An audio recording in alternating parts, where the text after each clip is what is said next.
대한 독립군단의 결성까지 했었는데, 이게 지금 몇 년을 우리 알아보는 거죠?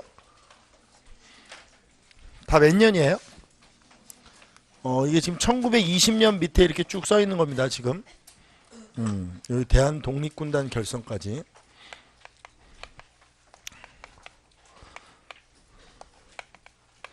이어서 가보죠.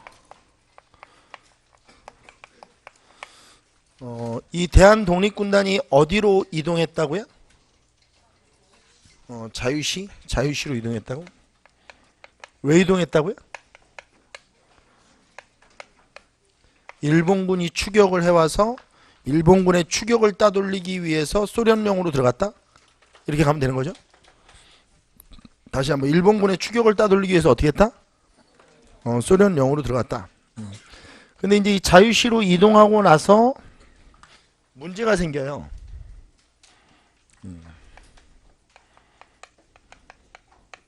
자, 어떤 문제가 생기지 보세요.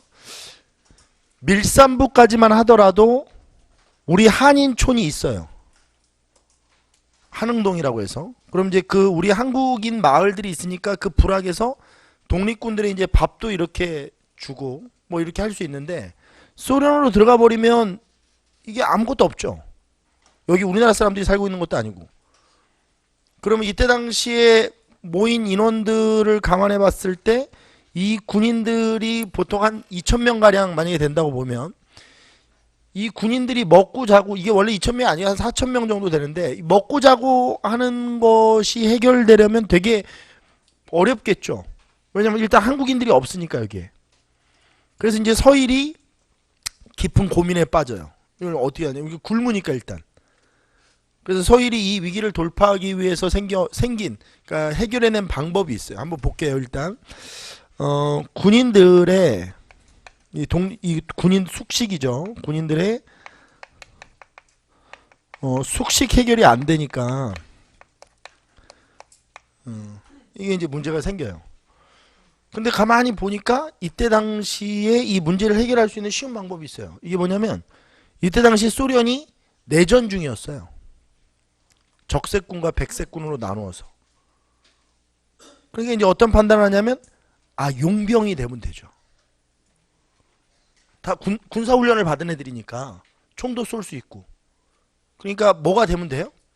용병이 되는데, 용병은 원래 월급을 줘야 되는데 월급 안 받겠다 이거야. 먹이만 주면 돼. 재워주고. 그럼 저쪽에서도 나쁠 게 없죠. 자, 소련이 내전 중이었고,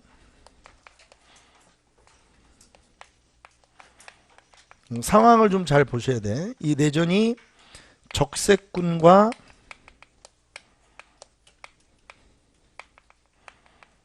백세군으로 갈라져 싸우고 있었거든요. 사실 이 군인들이 원래 이 소련령으로 이동한 거는 이 적세군의 홍보도 한 몫을 해요. 뭐냐면 이 적세군이 약소 국가의 해방 운동을 계속 지원해 주겠다고 얘기를 했었거든요. 그러니까 이 대한독립군단 입장에서는 절로 가면 좀 쟤네들이 도와주지 않을까? 뭐 이런 생각도 한 거예요. 근데 가서 보니까 내전 중이었고, 그러면 이 군인들은 누구를 위해서 싸우면 되는 거야? 그 적세군의 용병이 되는 거죠.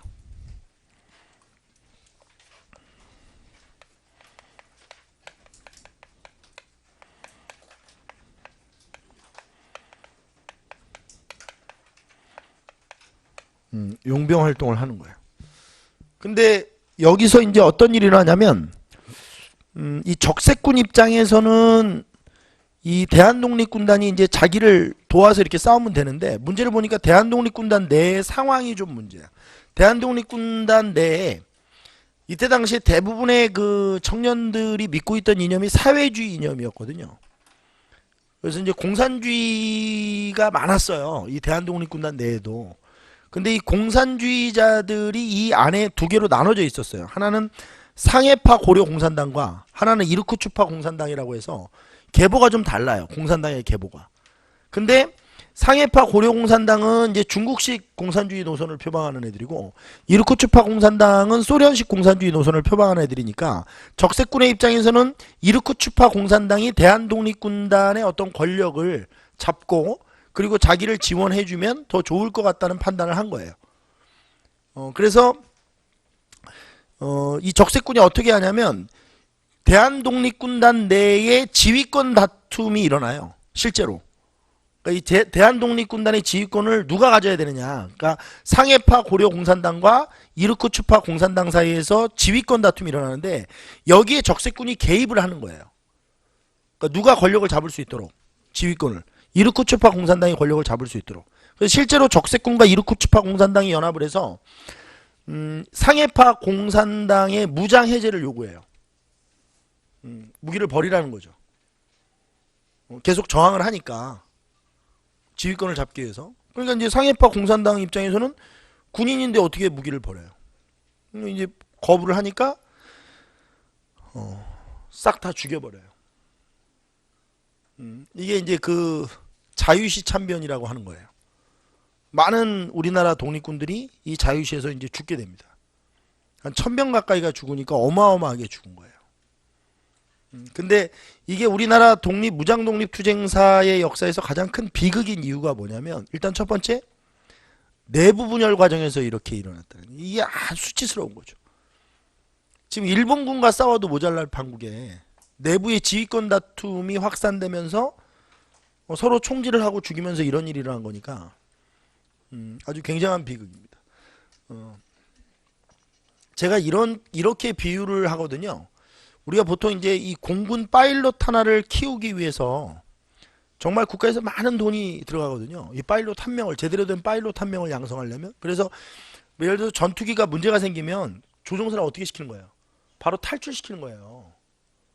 왜냐면 이 전투기만큼 얘가 돈이 들어가요. 이런 애를 하나 만들려면.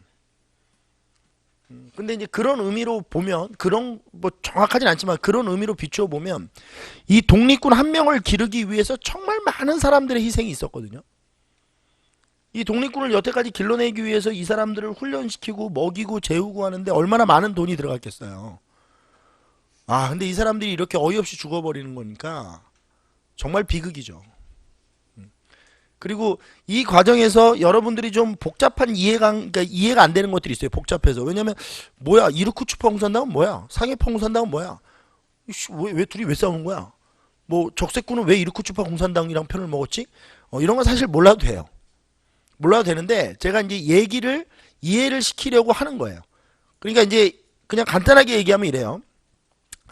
대한독립군단 내부에서 지휘권 다툼이 일어나요. 근데 그 지휘권 다툼 과정에서 공산당의 분화가 있었기 때문에 이제 서로 이제 이 공산주의자들의 어떤 노선이 차이가 있었는데, 적세군의 입장에서는 이 한인 부대의 지휘권을 이르쿠츠파 공산당이 잡았으면 좋겠는 거예요. 그래야 자기랑 이렇게 함께 하기도 편하니까. 중국식 공산주의 노선을 가지고 있는 애들과 이렇게 연합하기는 좀 불편할 거 아니에요. 그러니까 이르쿠츠파 공산당을 후원하는 과정에서 상해파 공산당이 다 죽어버린 거예요. 이 적세군에 의해서. 이게 독립군 이 역사에서 가장 큰 비극입니다. 더 재밌는 거는 어떻게 막 이제 총질을 하고 이렇게 죽여버려서 그 일이 끝났는데, 자유참변이 딱 끝나고 났는데 이르쿠츠파 공산당 애들이 이제 정신이 돌아온 거야. 이게 무슨 상황인지. 그래서 실제로 이르쿠츠파 공산당 그 사람들도 이후에 독립운동을 지속하기가 굉장히 어려울 정도로 이게 심리적으로 굉장히 타격을 받아요. 그러니까 독립군이 독립군을 죽인 거니까. 그러니까 자기네들도 일이 끝나고 나니까 뭐 긴박해서 뭐 이렇게 전투를 한 건데, 끝나고 나니까 다 죽여버린 거야. 독립군들을. 정리를 한번 해봅시다. 이 부분을. 한인 부대 간에, 한인 부대 안에서, 이건 이제 대한독립군단이겠죠.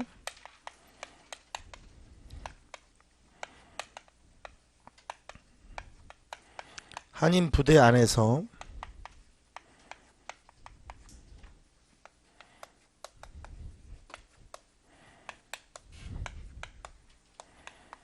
지휘권 다툼이 일어나요. 이게 이제 바길리아가 중심이 된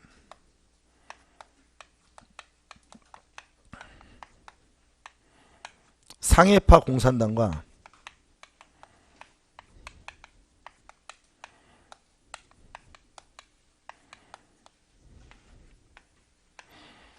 밑에다 쓰세요. 오화묵이 중심이 된 이르쿠츠파 공산당 사이에서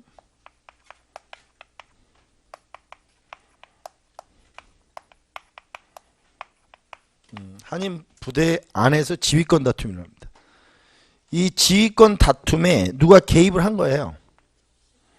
소련 적세군이 개입을 한 거예요. 화살표 이렇게 소련 적세군의 개입이 있었던 겁니다.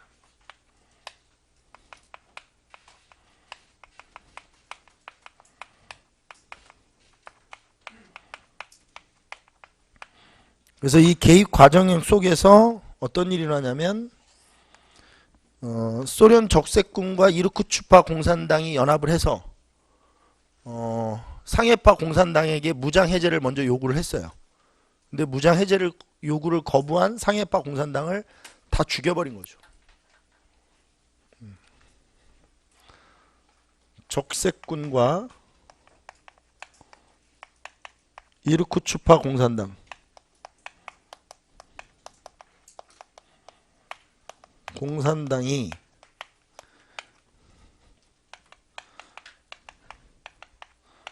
상해파 공산당에게 무장 해제를 요구했는데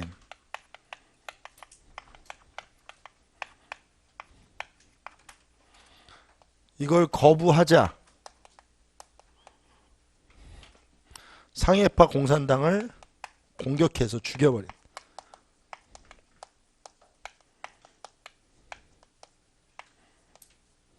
다 사살한 거죠. 이 상해파 공산당의 이 사살, 이 죽음을 우리가 자유시 참변 이렇게 불러요. 무슨 참변?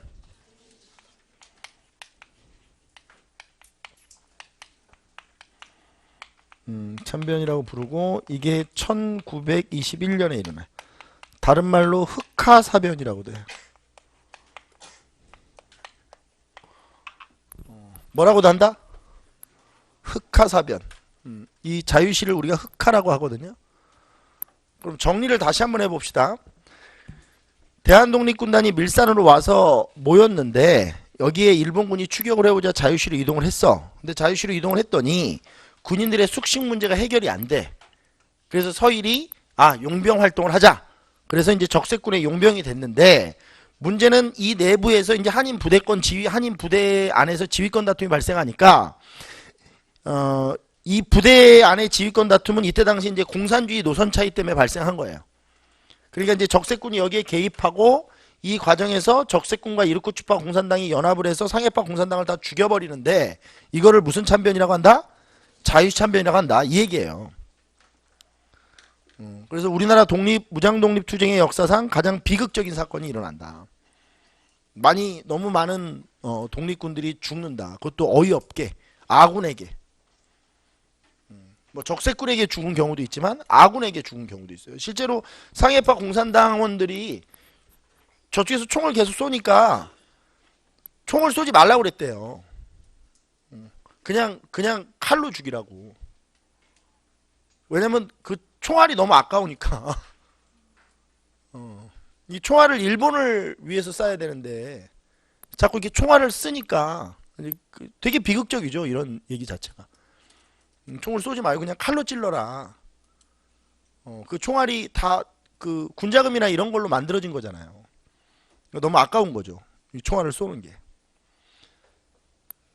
결국 이 자유참변 이후에 어찌 보면 이거를 이제 우리 역사에서는 어떻게 보냐면 적세군에게 이용당했다 이렇게 보는 거예요. 실질적으로 이 무장해제를 요구하는 이 적세군의 이유가 있는데 적세군이 이제 내전에서 승리를 하고 무장해제를 요구한 거거든요. 그러니까 적세군이 이제 승리를 한 거예요. 내전에서. 그러고 나서 이제 무장해제를 요구했는데 왜 무장해제를 요구한 거냐면 일본군이 여기까지 추격 그 앞에까지 와 있거든요. 그러니까 일본군과의 어떤 일본과의 외교적 마찰? 이런 걸 우려해서 무장해제를 시켜서 밑으로 내려보내려고 했던 거야.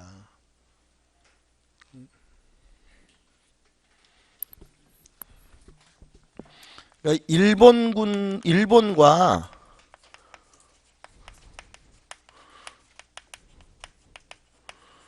외교 마찰을 우려해서 무장해제를 요구한 거거든. 적색군에서. 좀 복잡해요. 내용 자체가. 안에 내부적 어떤 이 권력 투쟁 양상도 보이고 외부적 외교적 상황도 걸려있기 때문에 좀 복잡한데 우리나라에서는 이제 뭐 이걸 적색군의 배신이다 이렇게 보기도 하는 거죠. 그래서 여기서 제가 맨날 얘기하는 게 뭐예요? 결정적인 순간에는 자국의 이익을 위해서 가는 거야. 그러니까 이렇게 도와주지 않는다고 남의 나라는. 결국 이렇게 해서 자유시참변 이후에 우리나라 독립운동은 거의 붕괴되죠. 거의 자유시참변 이후에 우리나라 독립군은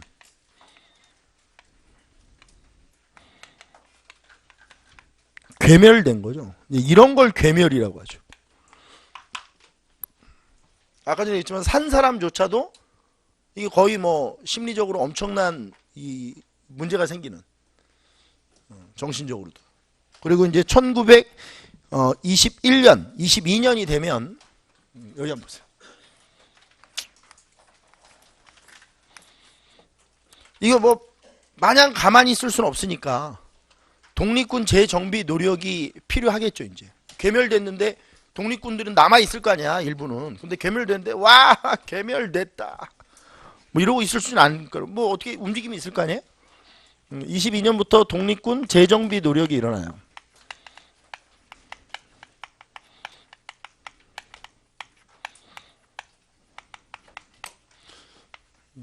요것도 이제 많이 물어보죠. 일단 대한독립군단이 재결성돼요. 근데 그 위세는 그 전과 달라요. 일단 상해파 공산당이 거의 다 죽었고 3분의 1 이상이 다 죽어버렸고 남은 3분의 2도 이런 독립군의 활동에 굉장히 회의를 느껴서 이탈한 전력들이 굉장히 많아요. 그래서 아무튼 대한독립군단이 재결성된다.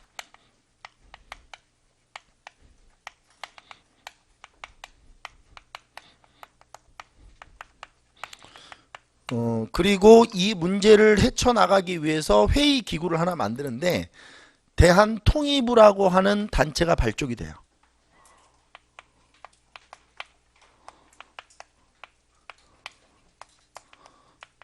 이게 발족이 된다. 근데 통의라고 하는 게 뭘까요? 통합을 의논하는 거죠. 다시 독립군 통합을 의논하는 거예요.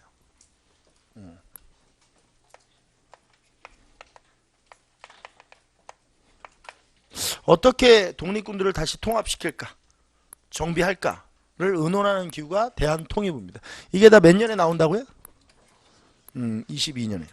결국 이 대한통일부에서 엄청난 일을 해내죠. 이 대한통일부에서 엄청난 일을 해내는데 바로 3부를 결성합니다. 독립군을 재정비하죠. 3부가 결성된다. 3부는 참의부, 정의부, 신민부 이렇게 세 개를 3부라고 하는데요. 지도 잘 그리면서 따라오셔야 돼요. 어려운 것들이 들어있어서. 지금 되게 어렵죠. 지금 쉬워요? 되게 어렵죠. 시작도 안 했어요. 시작도 안 했다고. 겁주려고 그러는 게 아니고 시작도 안 했어 아직. 자, 참의부, 정의부, 신민부를 보는데 동그라미를 잘 치세요. 이 남만주 일대 여기가 참의부의 관할 지역이에요. 참의부.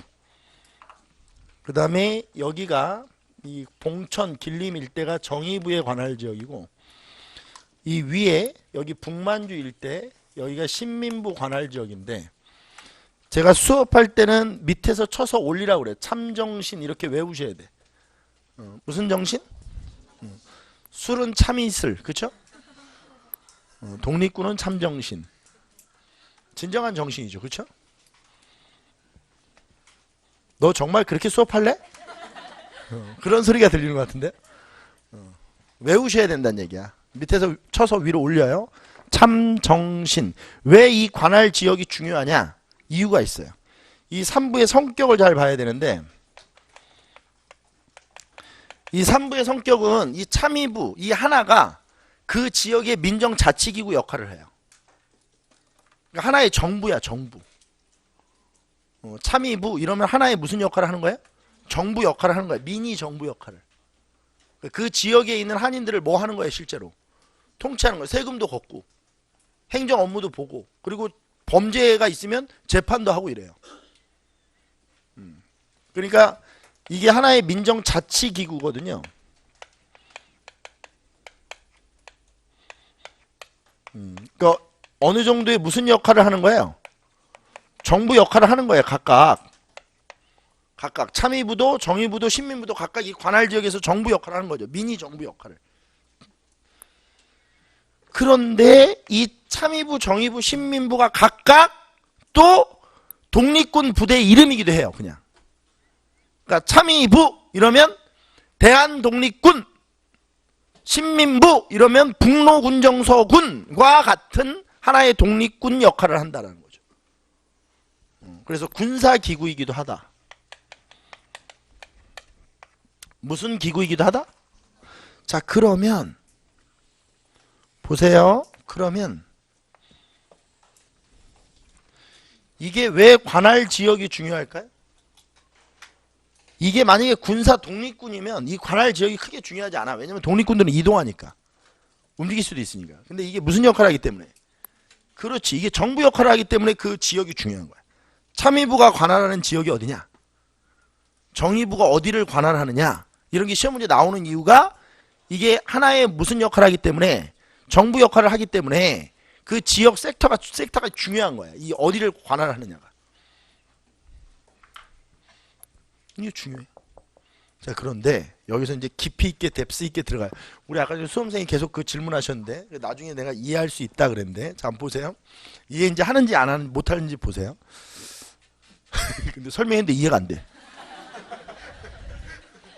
분필 놓고 집에 가야지 씨야 뭐. 여기 보세요. 이해되는지 안 되는지 한번 보세요. 우리 대한민국 임시정부에 직할부대 있었죠. 거기 보면 광복군 사령부, 광복군 총영, 육군주만 참의부 뭐 이런 게 있었어요. 그거를 지금 설명해야 되거든요. 대한민국 임시정부가 수립됐을 때 직할부대는 광복군 사령부예요. 근데 이 광복군 사령부의 위치가 어디냐면 여기 난둥 이 왼쪽에 있는데 여기가 사실은 어디냐면 우리가 고대 국가 배울 때 서안평이에요. 서안평. 미천왕? 미천왕. 미천왕 때 서안평 공격하죠. 그리고 낙랑군 축출하잖아요. 그 서안평. 우리가 나중에 이제 근대사 배울 때는 러일 전쟁 전에 용암포라고 해서 배우는데요. 어디? 러일 전쟁의 직접 원인이 되는 그 지역이거든요. 여기가 이제 용암포인데 이게 서안평이에요. 여기 지역에 뭐가 있었냐면 광복군 사령부가 있었다고. 대한민국 임시정부 직할부대가. 그러니까 대한민국 임시정부는 어디에 만들어졌었는데 상하이에 만들어졌었는데 직할부대를 어디다 두고 있었던 거야? 여기다 두고 있었던 거야. 왜냐면 단둥 옆에다. 왜 그런지 알겠죠? 왜 단둥 옆이었는지. 표정 왜 그래 무섭게.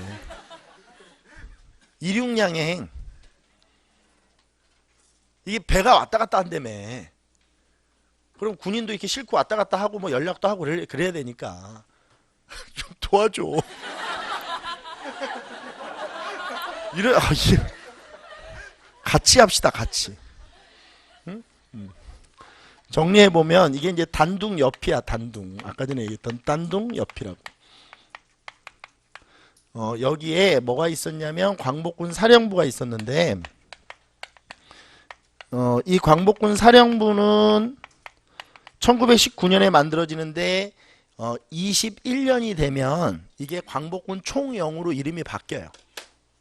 근데 광복군 사령부라고 해도 되고 광복군 총영이라고 해도 돼요. 왜냐하면 광복군 사령부와 광복군 총영은 둘 다 그렇게 활동이 많이 없어요.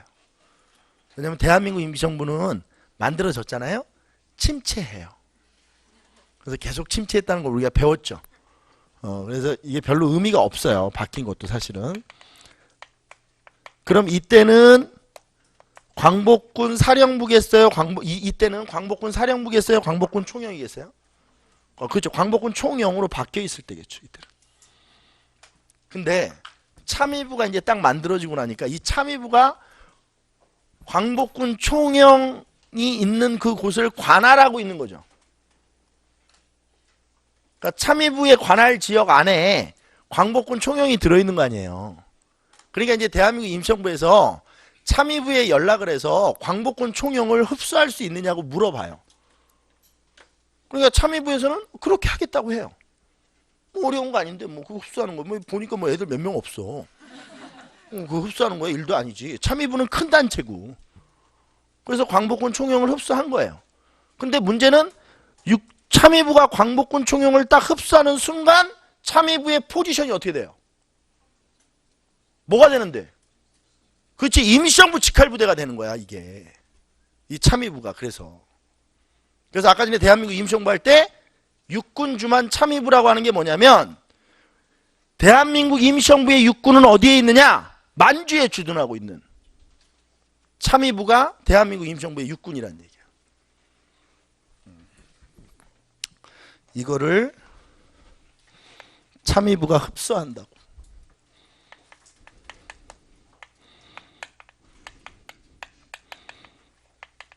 이렇게 참의부가 흡수해 버리니까 이 참의부는 뭐가 됐어요? 임정 직할부대가 된 거야. 왜냐면 광복군 사령부가 광복군 총영이 임정 직할부대였잖아. 근데 이걸 참의부가 딱 흡수하니까 참의부가 임시정부 직할부대가 된 거지. 근데 제가 수업할 때 임시정부랑 이렇게 스치거나 말만 해도 시험 문제 나온다고 그랬죠. 스타벅스에서 한번 만나도 임정하고 만나면 나오는 거야 시험 문제. 알겠어? 그러면 이 참의부 정의부 신문부 중에서 어떤 게 시험 문제 나오겠어? 당연하지 참의부가 나오겠지 시험 문제. 임정의 직할부대 역할을 하게 된다. 그래서 이 참의부가 임시정부의 이게 뭐니? 직할부대를 하는 것을 우리가 뭐라고 부르냐면 육군 주만 참의부 이렇게 부른다.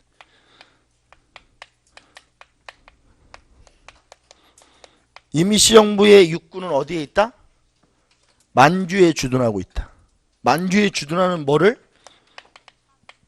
참의부를 대한민국 임시정부의 육군이라고 한다. 이거죠. 그리고 이 3부가 결성되는 연도를 위에다 좀 써놓는데 이게 23년에 결성돼요. 빨간색으로 써놓으셔야 돼. 시험에 잘 나오니까. 그 다음에 정의부가 24년, 신민부가 25년에 이렇게 설치가 돼요. 참의부, 정의부, 신민부. 그러면 3부가 결성되는 것을 시험 문제 내면 몇 년부터 몇 년까지라고 하는 거야? 23년부터 25년까지 3부가 결성됐다 이렇게 되는 거네. 하나씩 만드니까 탁 만들어지는 게 아니고 하나씩. 참의부 먼저, 정의부 먼저, 신민부 이렇게만. 그렇게 해서 이렇게 만들어져. 자, 그러고 나서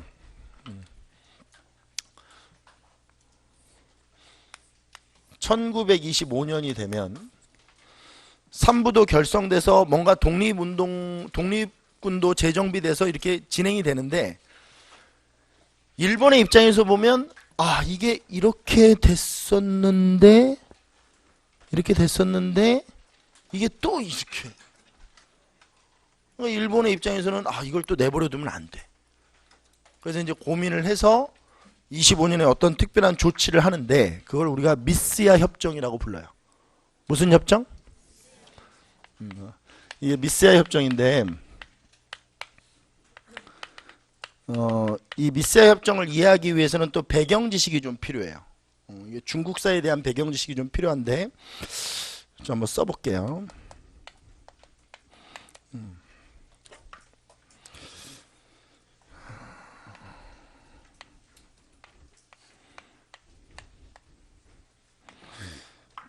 1911년에 순원이라는 중국의 지도자죠. 이 순원이 중화민국을 건국합니다.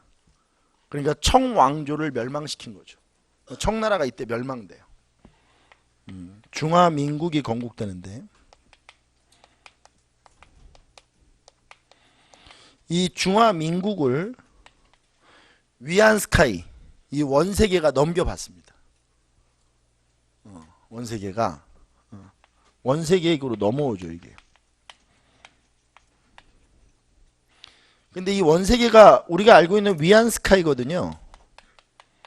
얘가 군인이잖아요. 우리가 이제 근대사 할 때 언제 우리 아직 안 배워서 그래요. 근대사 할 때 이모군란 이후에 우리나라에 중국 군대를 주둔시킨 사람이 바로 이 위안스카이예요. 우리나라에서. 위안스카이가 이모군란 이후에 중국 군대를 데리고 와서 우리나라에 주둔을 시키거든요. 그러니까 군인이에요, 군인. 근데 이 사람이 중국을 이제 통치하는데, 이 사람이 중국을 통치하는 과정에서 어떤 방법을 채택하냐면, 본인이 군인이니까 자기의 부하들 중에 좀 믿을 만한 사람들을 지역에다 이렇게 배정해서 그 지역을 통치하게 해요. 이걸 무슨 시대라고 하냐면 군벌 시대라고 해요. 무슨 시대? 근데 여러분들 이해가 좀 어려우면 어떤 거라고 보면 되냐면, 신라 하대 때 호족들이 그 지역을 이렇게 통치하잖아요. 일반적으로 반독립적 상태가 돼서. 그러니까 그런 통치가 이루어지고 있는 시기라고 보시면 돼요. 그래서 군벌 시대가 도래가 되죠. 위안스카이에 의해서. 근데 이때 당시에 잘 쓰세요. 이때 당시에 만주 군벌, 그러니까 이 만주에 부임한 이 군인이 위안스카이의 왼팔 정도 되는 사람인데, 이 사람이 장쩌린이라는 사람이에요. 만주 군벌 장쩌린이라는 인물이거든요.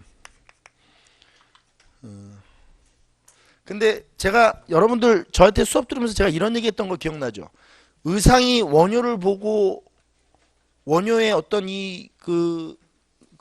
어떤 설법이나 이런 걸 보고, 아, 고수구나, 이런 걸 의상이 느꼈다라고 했죠. 그래서 제가 수업할 때 고수만 고수를 알아본다고 하지 않았나요? 네, 다른 사람들은 원효를 다 손가락질 했다고 그랬죠.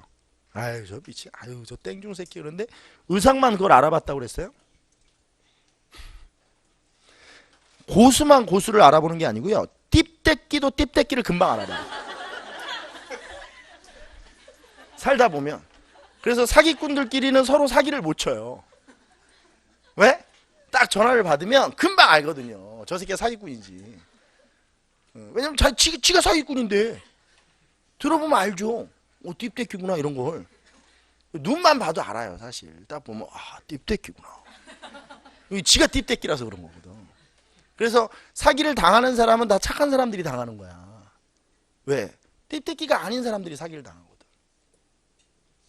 잘 모르니까. 그래서 사기를 안 당하는 거에 대해서 막 좋아하면 안 돼요. 본인이 띠떼끼란 얘기야. 그래서 사기는 가끔씩 당해줘야 되는 거야.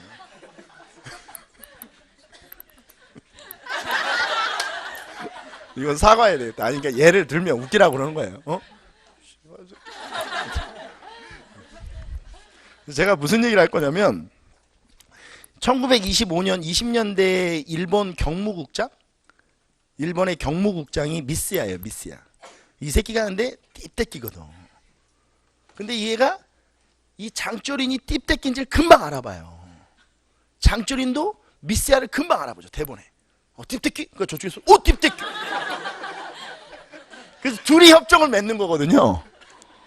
그럼 어떤 협정이냐, 협정의 내용이, 미스야가 장쩌린에게 보내는 건 아니죠. 장쩌린 밑에 있던 동삼성 경무국장이었던 우진이라는 사람한테 편지를 보내요.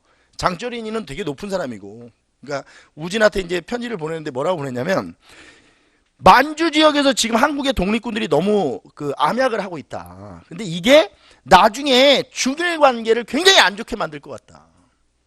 중국과 일본의 관계를. 그래서 미스야가 이제 이렇게 하는 거야. 만주에 있는 군벌들이 이 한국 독립군들을 잡아서 조선 총독부에게 신병을 인도해 주면 우리가 두당 얼마씩 돈을 주겠다.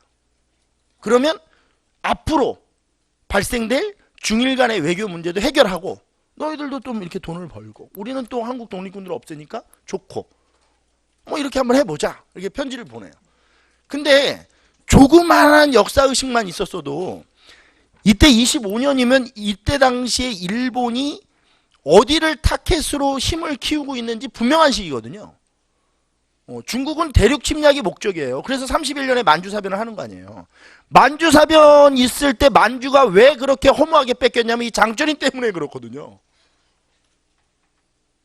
만주를 그냥 준 거예요. 이완용이죠. 근데 더 웃긴 거는 우진한테 이 동삼서 경무국장 짱쩌린 밑에 있는 우진한테 이렇게 편지를 보냈으면 조금만 역사의식이 있으면 첫 편지를 읽고 아 이거 미친 새끼구나 이거. 왜? 지금 중국의 입장에서는 한국 독립군들을 오히려 보호해줘야 되는 상황이에요. 왜? 지금 한국 독립군들이 누구를 상대로 싸우고 있는 거예요? 중국의 적은 일본이라니까요. 한국이 아니고. 한국은 없는데 뭐. 이런 생각을 해야 되는데 이걸 이제 우진이 장쩌린한테 보고를 했더니 장쩌린 왈 돈이 너무 적다. 좀 흥정을 잘하자. 그래서 협정이 체결돼요. 두 당 가격을 올리죠. 그러니까 미스야가 이렇게 이래서 그러니까 미스야가 이렇게 보냈더니 여기서 딱 10만 원으로 올리자. 미스야가 콜. 그래서 이게 체결이 돼요. 여기서 알 수 있는 사실은 딥대끼를 대번에 알아본다는 거예요. 정리를 한번 해봅시다. 미스야 협정은 만주 군벌과 이 만주 군벌은 누구라고요? 장쩌린. 그 다음에 이 장쩌린 밑에 있던 누구? 우진. 뭐 시험 문제 보면 이렇게 나올 수 있어요. 얘가 우두머리고 얘가 이제 밑에서 일본을 해죠. 만주 군벌과 총독부. 그러니까 이 총독부 경무국장이었던 미스야예요. 이때 미스야가 총독부 경무국장이었다고. 총독부 사이에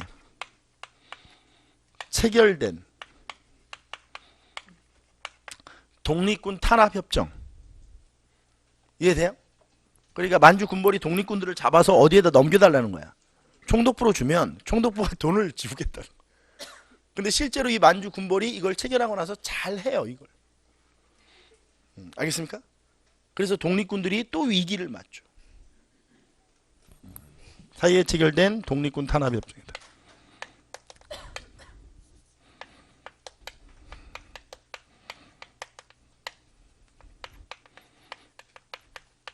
이 이후에 독립군들의 위기가 온다.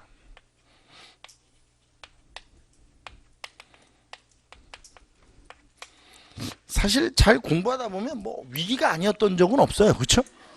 뭐 위기라고는 하는데 뭐 언제는 뭐 잘 됐나? 뭐 다 위기지 맨날. 그러고 이제 시간이 흘러요. 잘 보세요. 이제 시간이 흘러서 독립군의 이 위기를 또 역시 극복하기 위한 노력이 시작됩니다. 이 위기의 극복 노력이 시작되죠.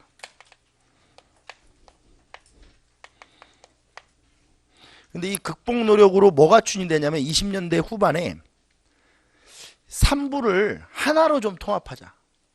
왜냐면 이게 세 개로 나눠져 있으니까 이게 독립군의 역량을 한 곳으로 집중시킬 수도 없고 뭔가 좀 잘 안 되는 것 같으니까 이거를 3부를 하나로 통합하자. 이게 이제 위기 극복 노력이에요.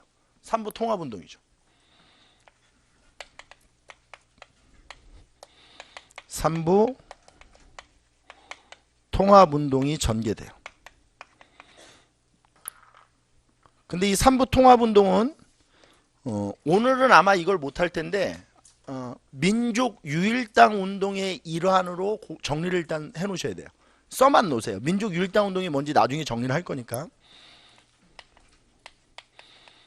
민족 유일당 운동의 일환이다. 이렇게만 써보세요. 민족 유일당 운동이라는 것은 좌우 이념 대립을 극복해서 하나로 만든 하나로 만드는 거예요. 하나. 그게 민족유일당 운동인데 이게 이제 삼부통합운동이 민족유일당 운동의 일환으로 전개된다. 뭐 이런 얘기예요. 그런데 이게 실패해요. 성공을 하지 못해요. 이거 뭐 한다고요? 이 극복 노력은 언제, 이거 연도를 써봅시다. 연도 쓰면서 갑시다. 언제부터 일어난다고 그랬죠?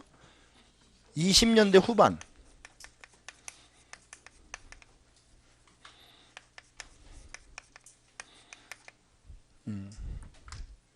20년대 후반부터 이 극복 노력이 생기는데 이게 실패해요.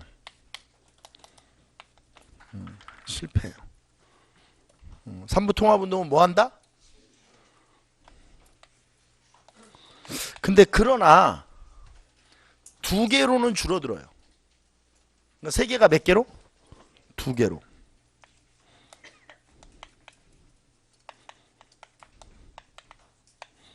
이 두 개가 뭐냐? 쓰셔야 돼요. 국민부. 이게 29년에 수립이 되고요. 국민부. 그 다음에 혁신의회. 이게 28년에 수립이 돼요. 이 참의부, 정의부, 신민부가 몇 개로 축소되는데 두 개로 축소되는데 하나는 뭐고? 국민부고 하나는 혁신의회다 이 얘기예요. 이거를 지도상에다 표현해 볼 거예요.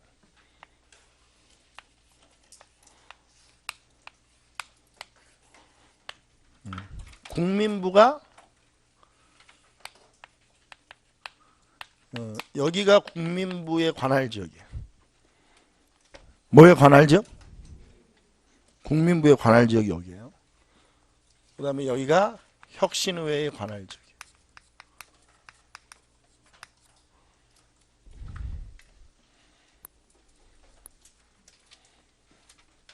이게 20년대 후반이고 국민부가 언제 만들어지고요? 혁신은 28년. 그리고 이제 여기다 넘기세요. 1930년대 초반이라고 이제 쓰세요. 연대예요. 1930년대 초반으로 넘어왔어요. 이제 하나씩 정리를 한번 해볼게요. 국민부가 남만주에 들어서죠.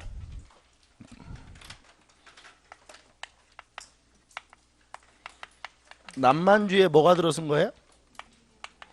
국민부가 들어서요. 다시 한번 쓰세요. 몇 년에 설립된대요, 국민부가? 네? 29년? 그 다음에 북만주에는 뭐가 들어서요? 혁신의회가 들어서요? 이게 몇 년이라고요?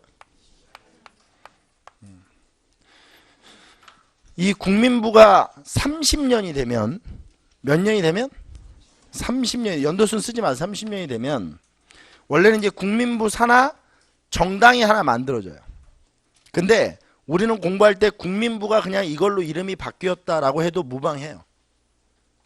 국민부가 만든 정당인데 그냥 이름이 바뀌었다고 해도 돼요. 그러니까 국민부가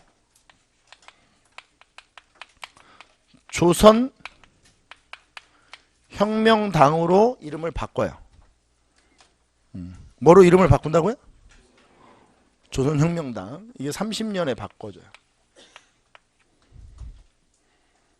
조선혁명당으로. 근데 이 조선혁명당의 직할 부대가 있어요. 조선혁명당은 정당이고 정치활동을 하는 단체고 조선혁명당 산하 독립군 부대를 하나를 운영하는데 당 빼고 군만 넣으면 돼요. 이게 조선혁명군이에요.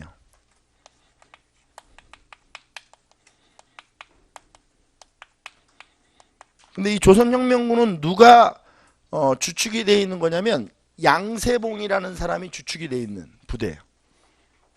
누가? 이름이 뭐래요? 양세봉이래요. 그 다음에 막 울지 마세요. 이제 시작이니까. 이 혁신의회는 한국 독립당으로 이름을 바꿔요.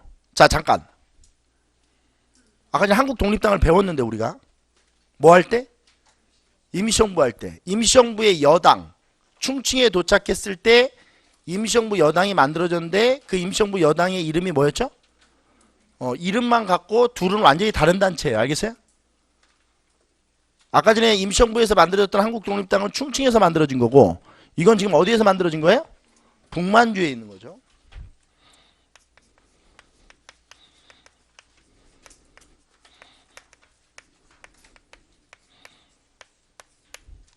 이 한국독립당의 직할 부대로 한국독립군이 만들어져요.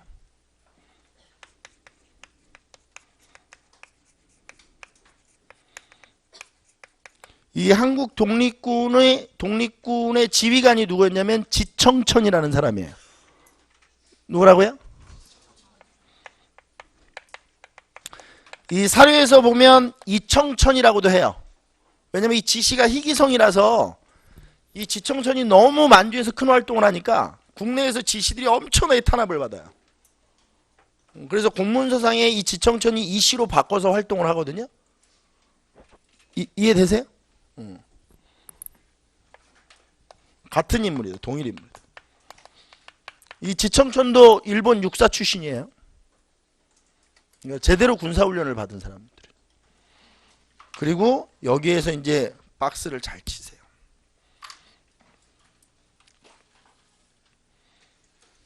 이걸 이제 잘 쳐놔야 되는데. 얘네들이 죽였네. 왜 중요하냐? 지금부터 잘 쓰세요. 31년에 만주사변이 일어나요. 31년에 뭐가 일어나요? 만주사변 계속 나오네요. 그렇죠?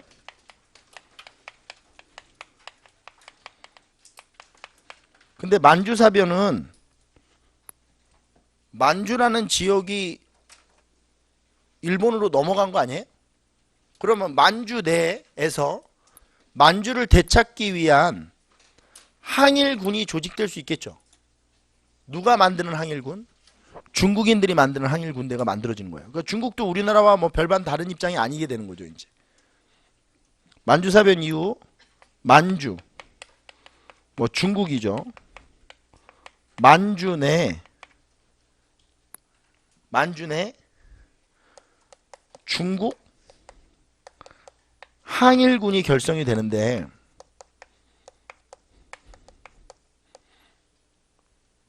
그러면 이 조선혁명군과 한국독립군은 이렇게 결성된 중국 항일군과 연합을 하면 좋지 않을까?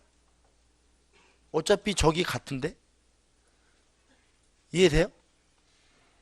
조선혁명군과 한국독립군은 항일 부대 아니에요. 항일 독립군인데 지금 중국 내에서 중국인들이 항일군을 조직했다면 중국과 우리나라 사람들이 공동의 적이 있는 거 아니에요? 그럼 연합을 하면 효율적으로 일이 전개될 수도 있겠죠. 어차피 적이 같은데. 그래서 1930년대 초는 만주 독립운동사에서 키워드가 뭐냐면 한중연합작전이 펼쳐져요. 뭐가 펼쳐진다고?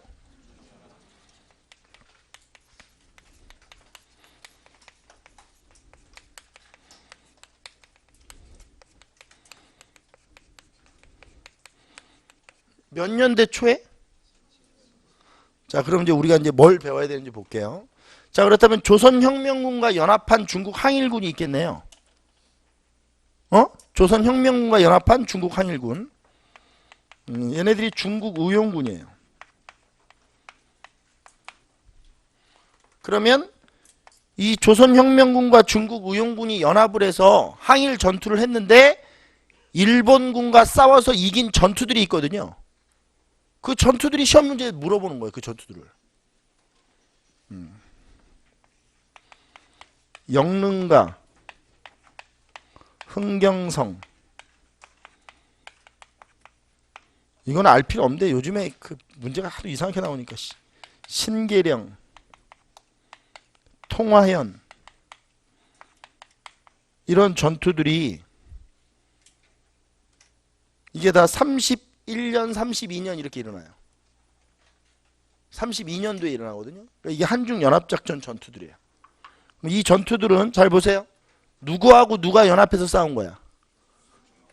조선혁명군과 양세봉의 조선혁명군과 중국 우영군이 연합해서 일본군을 다 이긴 전투야. 그러면 영릉과 흥경성, 신계령, 통화연 전투가 일어났던 위치는 어딜까? 아, 그렇지. 여기 어디에 있겠지. 그럼 이걸 이제 정리를 또 지도에다 해놓는 거야. 다시 한번 복습. 국민부가 조선혁명군이 되잖아. 그죠? 국민부가 조선혁명군이죠?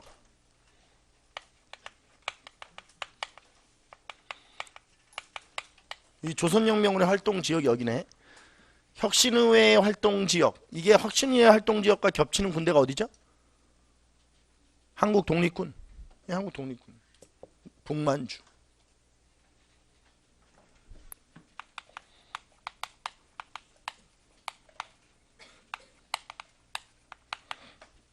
그럼 이제 여기도 봐야 되겠네. 한국 독립군과 연합했던 중국 항일군이 있는데 이 중국 항일군의 이름이 중국 호로군이야. 장난 아니죠? 우리 엄마 생각이 나는데. 우리 어머님이 잘 쓰는 욕인데. 이 호로라는 게 원래 한자로 노동자를 보호하는 이런 뜻이거든요. 되게 좋은 군대의 뜻을 가지고 있는데 아무튼 우리는 느낌이 안 좋아요. 그렇죠? 그러면 이 한국 독립군과 중국 호로군이 연합해서 싸웠던 전투가 있는데 쌍성보, 사도하자, 대전자령, 동경성 이런 전투들이 여기서 일어났던 전투들이야. 자, 근데 우리가 이제 시험 문제를 이제 풀다 보면 우리가 막 해설지 같은데 여기 보세요. 쌍성보 32년, 사도하자 33년, 대전자령 33년, 동경성 33년 막 이렇게 막 해설이 돼. 그런 걸 외우지 말라고. 그냥 지금 뭘 보는 거야? 1930년 초반 한중 연합작전으로 이걸 다 묶어 놓는 거야. 이렇게. 연대도 이렇게 묶어버리고. 31년, 32년, 33년 이런 거 외우지 말고 그렇게는 안 나오니까. 그러니까 내 말은 사도하자가 먼저예요, 쌍성보가 먼저예요. 이렇게 나오면 확 죽여. 알겠어, 그 사람? 그건 중요한 게 아니야. 그렇게는 안 나온다고. 문제가 그렇게 기출되지도 않고. 그러니까 연도를 외우려고 하지 말고 이 안에서 이렇게 묶어 놓으라고. 이렇게. 그리고 이제 이후에 자 보세요. 이후에 이게 이제 어떻게 되는지를 보는데 끝나는 게 아니고 이 조선혁명군이 어떻게 되냐면 33년이 되면 몇 년이 되면 33년이 되면 한중연합작전이 다 끝나. 왜냐하면 한국군과 중국 항일군 사이에서 의견이 안 맞아 자꾸. 그리고 노획물을 나누는 과정에서도 다툼이 있고 아무래도 지휘부가 다르니까 이해관계가 또 상충되고 이럴 테니까 33년이 되면 끝나. 한중연합작전은 끝난다.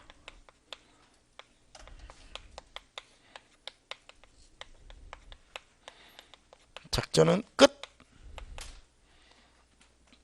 자, 그러면 여러분들 이제 밑에다 화살표 치셔야 돼. 요 밑에다. 조선혁명군은 34년에 양세봉이 부하의 배신으로 피살당해요.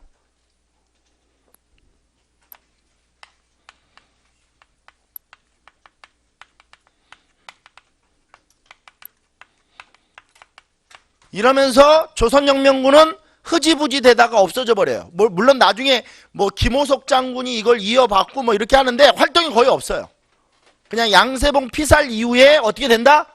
흐지부지 그냥 없어진다 이렇게 봐도 돼요. 세력이 엄청나게 약화된다. 그리고 이제 이 부분이 중요한데 한국 독립군이에요. 한국 독립군은 잘 보셔야 돼. 30년대 중반 35년이 되면 지청천이 중국 관내로 이동을 해요. 어디로 이동한다고? 이 지휘관이었던 지청천이 중국 관내로 이동을 한다고.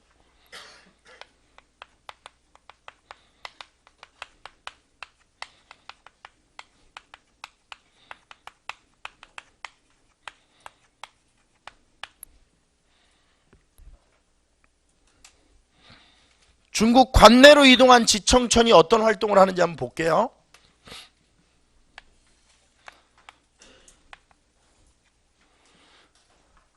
35년에 의열단에서 만들었던 민족혁명당이라는 단체가 있어요.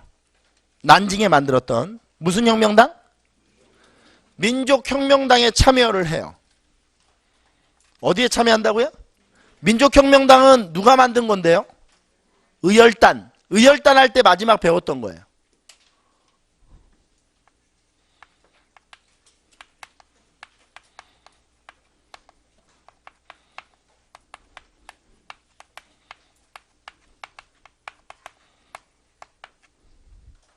그리고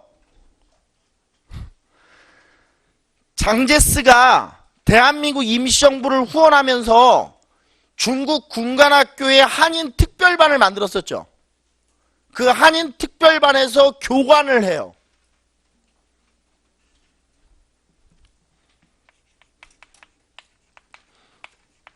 중국 군관학교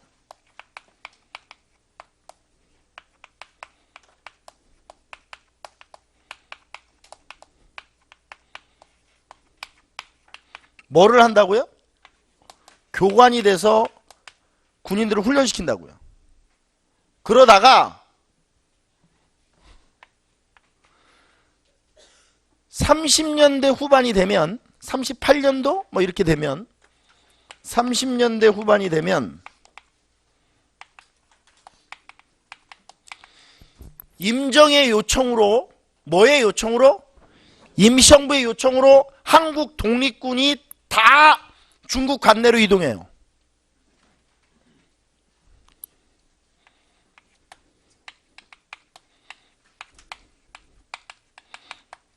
요청으로 한국 독립군의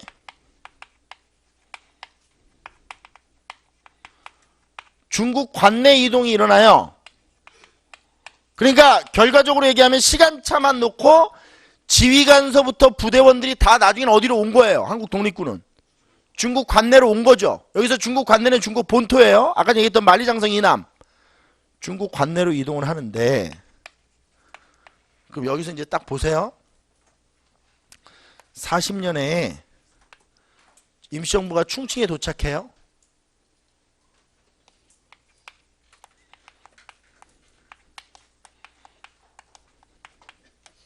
임정이 어디에 도착해요? 몇 년에? 근데 한국 광복군이 창설되잖아요. 뭐가 창설돼요? 이 한국 광복군 총사령관이 지청천이 돼요. 한국 광복군 총사령관이 누가 된다고요? 그러면 지청천 휘하에 있던 한국 광복군 부대원들은 어떤 애들과 어떤 애들이 합쳐진 거예요? 한인 특별반에서 훈련받았던 애들하고 그 다음에 중국 관내로 이동했던 이 한국 독립군 애들. 근데 이 한국 독립군은 원래부터 누가 지휘하고 있던 애들이에요? 지청천이 지휘하고 있었죠. 이거는 얘네들이 지청천이 훈련시킨 애들이죠. 그러니까 한국 광복군의 총사령관은 지청천이 되는 게 맞죠. 그렇죠? 그러면 한국 독립군은 왜 하는 거예요? 지금 제가 왜 이걸 이제 끄집어낸 거죠, 이렇게? 한국 광복군은 대한민국 임시정부의 직할부대 역할을 하게 돼요. 중국 관내에서. 선생님, 참의부는요? 아니, 참의부는 이렇게 바뀌었잖아요. 아니, 짜증내는 게 아니고. 참의부는 바뀌었으니까 없어졌겠지. 그러면 한국 광복군이 대한민국 임시정부 직할부대 역할을 수행하는데, 이 한국 광복군의 총사령관이 지청천이 되었고, 지청천이 북만주에서 이 지휘했던 한국 독립군과 중국 관내로 이동한 후에 중국 군관학교에서 길러졌던 한인 특별반의 그 군인들이 한국 광복군의 핵심 부대원들이 된단 말이에요. 그러면 이게 왜 중요하냐? 한국 독립군은 결국은 한국 광복군으로 연결되는 거야.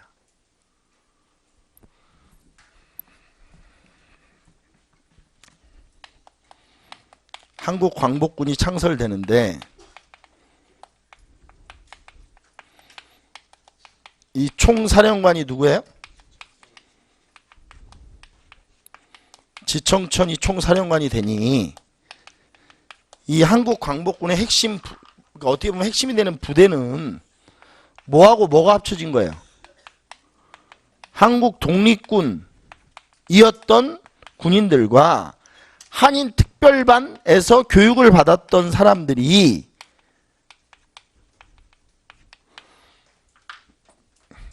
합쳐져서 한국 광복군이 만들어진다는 얘기예요. 끝났느냐? 안 끝났다. 아직 안 끝났다. 항일 무장투쟁사를 근데 이게 지금 불안이 엄습해 오는 게 하나 있는데 제가 분명히 지금 만주 항일 무장투쟁사를 배우는데 만주 항일 무장투쟁사가 끝나면 뭘 배운다고 그랬죠? 중국 관내 항일 무장투쟁사를 배운다고 그랬는데 중국 관내 항일 무장투쟁사를 배우면 만주 항일 무장투쟁사가 엄청 쉬웠구나 이렇게 느낌이 온다고 그랬죠. 그러니까 이게 엄청 쉬운 건가 봐. 그죠? 그러니까 중국 관내 항일 무장투쟁사는 그럼 어떻다는 거야? 찍어야 된다는 얘기야?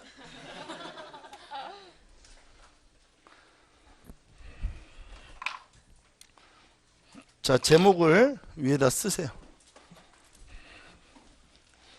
자, 이거는 이제 그 조선혁명군과 한국 독립군을 흐름으로 설명하자니까 이렇게 지금 된 거고 만주로 다시 돌아와 보면 한중연합작전이 끝난 만주는 어떻게 되느냐?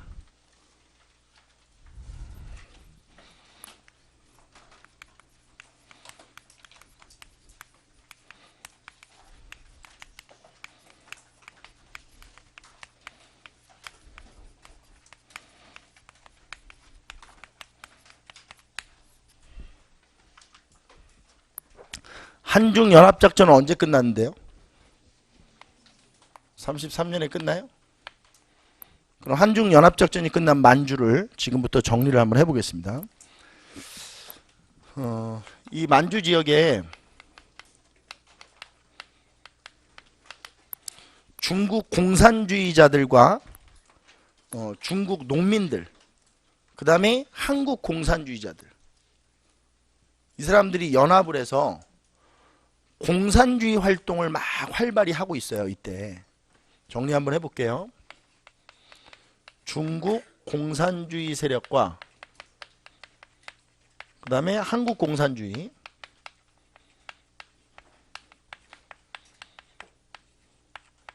그 다음에 이 지역의 농민들 이 지역의 농민들은 중국인도 있고 누구도 있겠어요? 한국인 농민도 있죠. 근데 얘네들이 이제 이 만주 지역에서 공산주의 활동을 하는데 초기에 이 공산주의 활동을 어떻게 하냐면 추수투쟁, 춘왕투쟁 이런 걸 해요. 추수투쟁, 춘왕투쟁 이런 걸 하거든요. 그럼 추수, 춘왕투쟁이 뭐냐면 간단해요. 추수투쟁은 가을에 이제 가을거지를 하잖아요. 그러면 지주들 주고 뭐 이렇게 하면 소작농들이 남는 게 없잖아요. 그럼 이제 이 농민들이 이 공산주의자들과 연계해서 그냥 가서 지주네 집에 들어가서 쌀을 가지고 오는 거예요. 선생님 그거는 약탈이잖아요. 아예 그런 생각 하지 말고 그냥 가져오는 거라고. 그게 추수투쟁이고 춘왕투쟁은 봄철에 곡식이 떨어지잖아요. 그러면 또 다시 지주한테 가는 거예요. 그래서 창고를 열고 뭐 안 열어주면 뭐 불을 지르고 그렇게 해서 쌀을 꺼내오는 걸 춘왕투쟁이라고 해요. 근데 이 추수춘왕투쟁을 전개하는 과정에서 얘네들이 유격단체가 결성돼요. 그러니까 이게 게릴라 전술, 뭐 무장을 해야 되니까. 왜냐면 지주들도 지키려고 뭔가 이렇게 조치를 할 거 아니에요? 그럼 그거를 때려 부시려면 무장투쟁 단체가 생기는데 이러면서 유격단체가 생겨요. 많은 유격단체가 결성이 되는데 이 유격단체 중에서 대표적인 게 33년에 만들어졌던 동북인민혁명군이에요.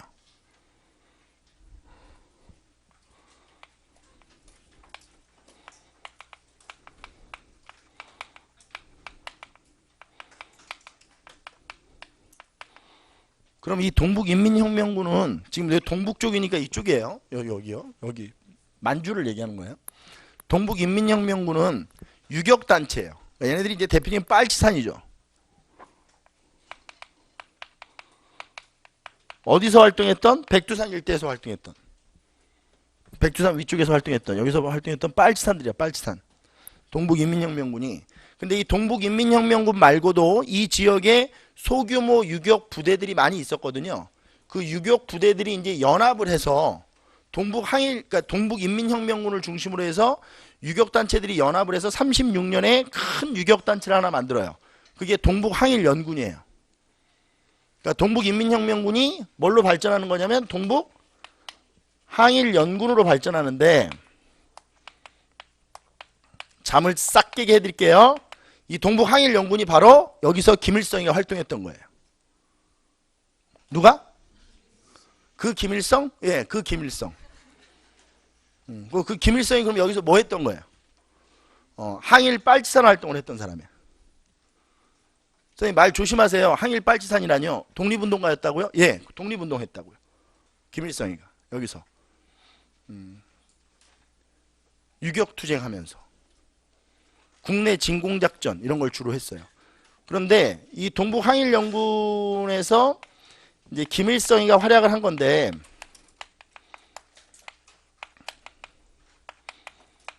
제가 그냥 간략하게만 얘기할 테니까 보세요. 이 김일성이가 주로 이 동북항일연군이 어떤 활약을 하냐면, 동북항일연군 내에는 중국 공산주의자들도 있잖아요. 그러니까 얘네들은 이런 일을 안 하고, 우리가 알아봐야 되는 것은 동북항일연군 안에 있는 어떤 애들, 한국인,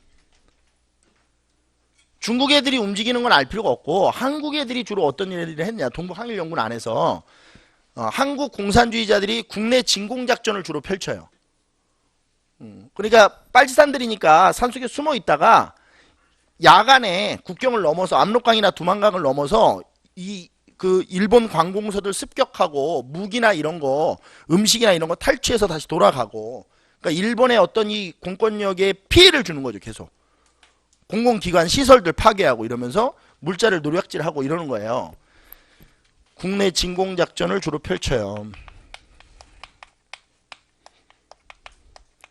이 국내 진공작전 과정에서 김일성 부대가 했던 전투가 하나 있는데, 그 전투가 보천보 전투라고 하는 거예요.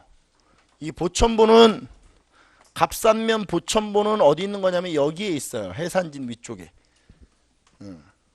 여기 밑에죠. 여기 밑에. 여기서 들어온 거니까 요 밑에. 여기가 이제 보천보인데, 여기에 있는 일본 관공서를 습격한 거예요. 37년에. 이게 이제 김일성 부대가 했던 가장 큰 사건이에요.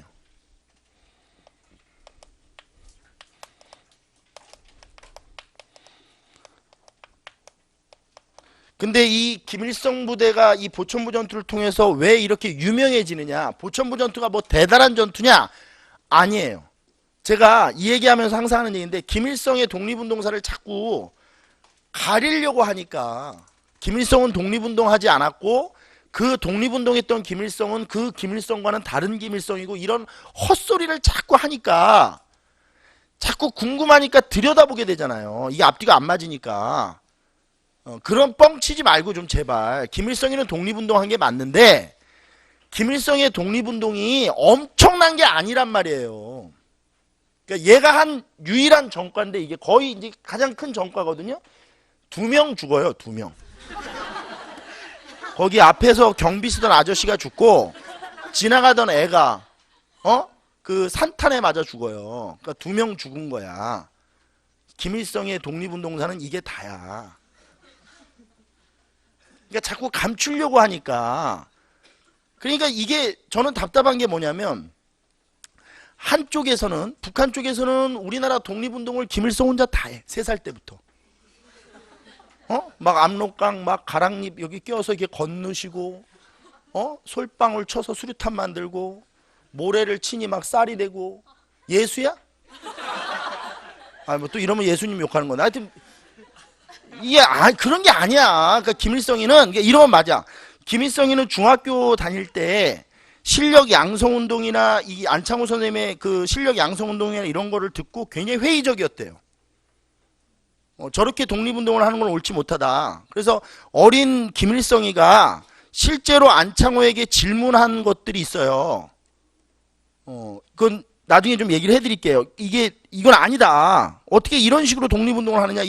중학생이었던 김일성이가 안창호를 상대로 그렇게 질문을 한다고.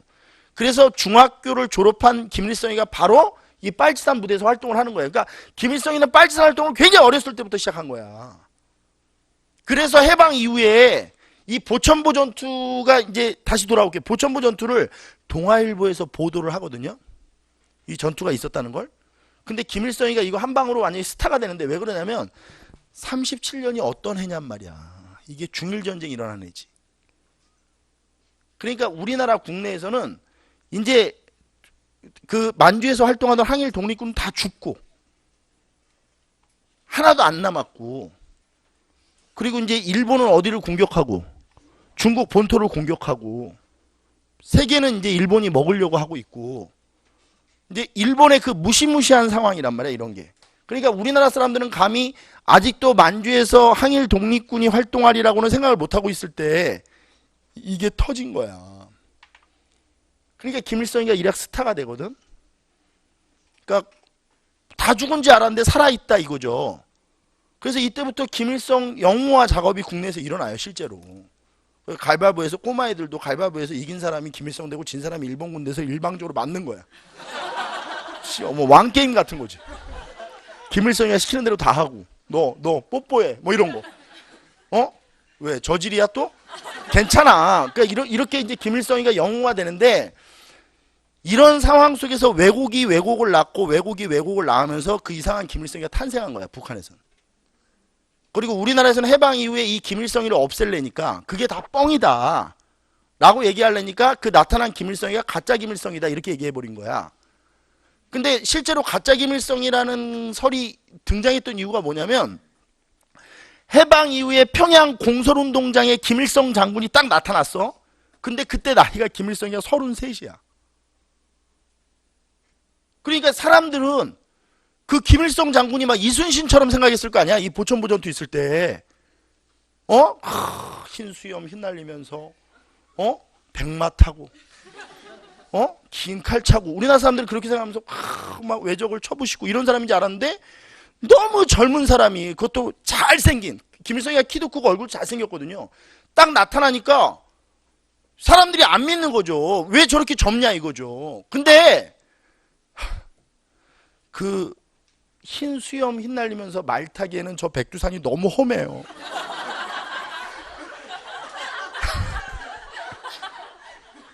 안 가봤죠? 난 가봤는데 도저히 나이 든 사람이 움직이기에는 너무 험준해. 그러니까 김일성의 나이 10대 후반, 20대 초반이 한참 빨치산 활동을 한 것이 맞는 거야. 그 정도 애들이 움직이는 게 딱 맞아. 가보면 힘들어.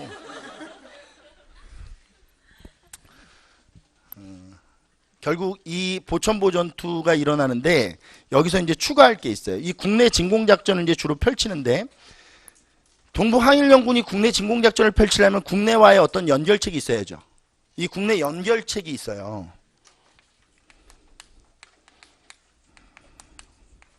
그러니까 동북항일연군 소속의 조선공산주의자들과 연계되어 있던 국내 연결책은 조국광복회라는 단체예요. 실제로 이 조국광복회가 36년에 같은 해에 만들어지는데, 이 조국광복회가 결국 이 보천보 전투를 지원해 준 거예요. 동북항일연군이 이걸 할 수 있도록. 왜냐면 국내 소식을 알려줘야 국내 진공작전을 하니까.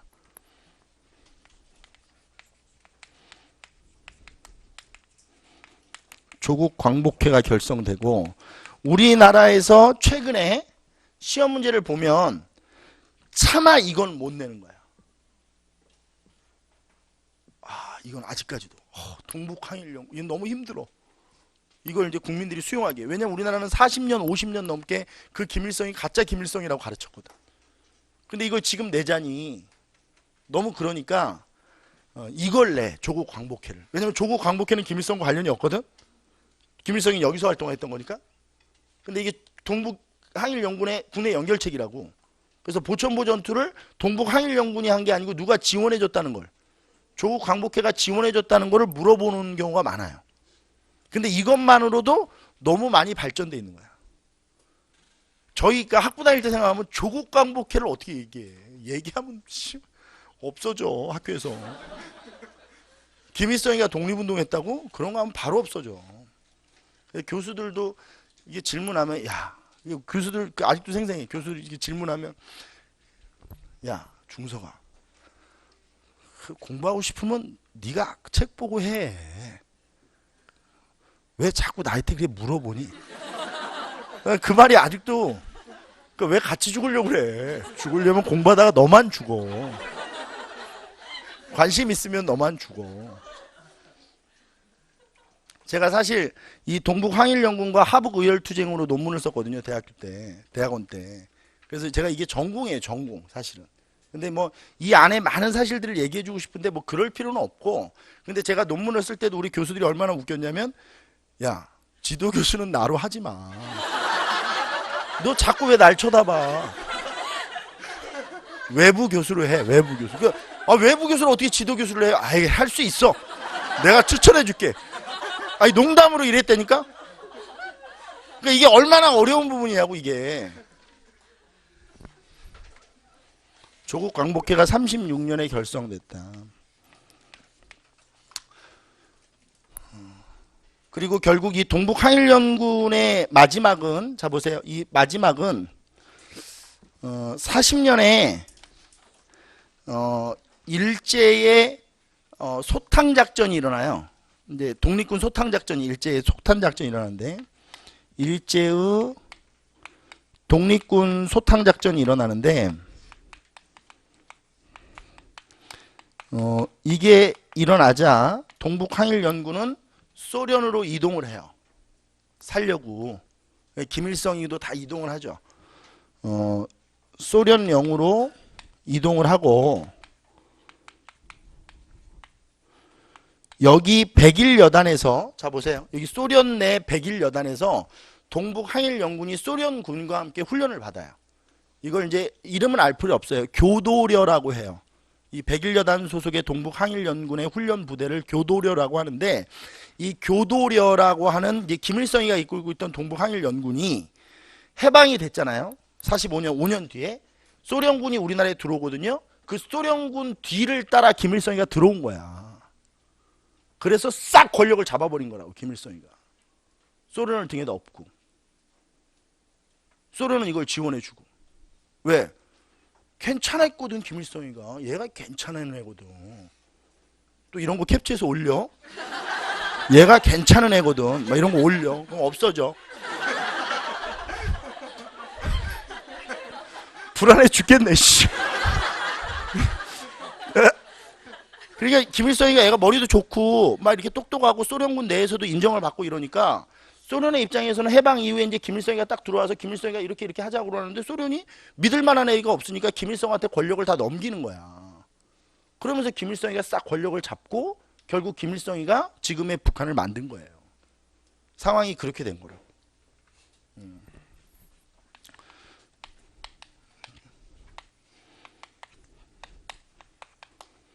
여기까지만 써놓으면 된다. 그리고 마지막 얼굴 보세요.